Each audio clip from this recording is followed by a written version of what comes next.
تو ایک بزرگ تھے، ان کا قصہ مجھے یاد آیا کہ ان کے پاس کوئی بھی کوئی چیز ضرورت مند لینے آتا تھا تو وہ دے دیتے تھے. مثلا کسی نے کہا کہ کھانا نہیں ہے تو جو گھر میں کھانا پکڑا ہوا تو اٹھا کے دے دیا. تو انہوں نے کہا جی میری کوئی فلاں مجبوری ہے، تو اپنی کوئی برتن اٹھا کے کہا یہ لو بیچ لو اور مجبوری کر لو. اچھا، جو بھی کام ہوتا تھا وہ انکار نہیں کرتے تھے. اور کبھی کبھی ایسے ہوتا تھا کہ جیسے محمود صاحب کے پاس آیا تو محمود صاحب نے کہا کہ جاوید صاحب آپ نا کچھ مجھے قرضہ دے دیں، وہ قرضہ دے کے دیتے.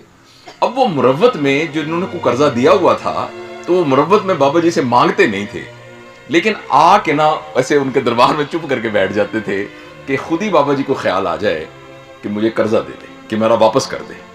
اور کبھی کبھی دبے دبے کہہ دیتے تھے کہ جی کچھ گھر کی ضرورتیں ہیں، تو وہ بابا جی اس کو کچھ توجہ نہیں دیتے تھے، بلکہ اس دوران میں کوئی اور ضرورت مند آ جاتا تھا تو انہی میں سے کسی کو کہتے تھے کہ بھائی ذرا 5 اشرفیاں تو دینا، دے کے پھر کہتے لکھ لو یہ تمہارا میرا قرضہ ہے. اتنے میں جب لوگ بیٹھے تھے تو ایک بچہ آیا، تو اس نے دیکھا کہ لوگ بیٹھے ہیں تو اس نے کہا حلوہ لے لو حلوہ لے لو. حلوہ بیچ رہا تھا تو انہوں نے کہا آؤ بھائی آؤ آؤ شاباش، یہ جتنے میرے مہمان ہیں سب کو حلوہ کھلاؤ.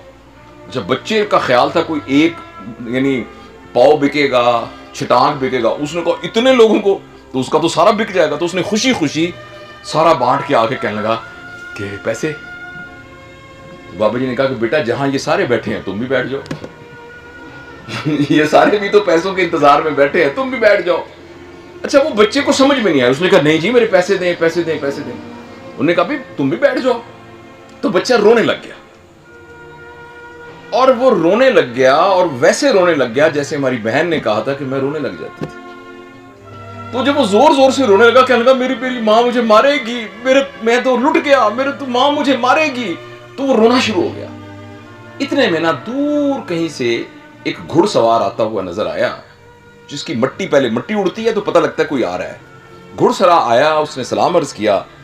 اس نے کہا جی یہ فلاں ریاست کے حکمران نے حضور کی خدمت میں یہ کچھ اشرفیاں بھیجی ہیں اور یہ وہ تھیلا آپ کی خدمت میں دینے کے لیے آیا. تو انہوں نے وہ تھیلا کھولا تو ساروں کو کہا آؤ بھی آؤ، یہ تم لے لو یہ تم لے لو یہ تم لے لو. تو اخیر میں ایک بچے کو تم بھی لے لو.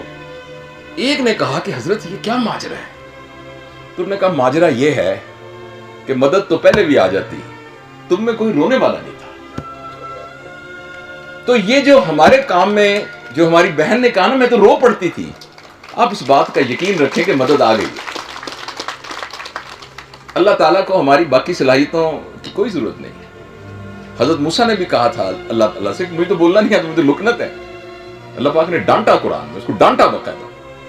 تو اللہ تعالیٰ کو نہ ہمارے پیسے کے محتاج ہیں، نہ ہماری باقی کسی اور صلاحیت کے محتاج ہیں.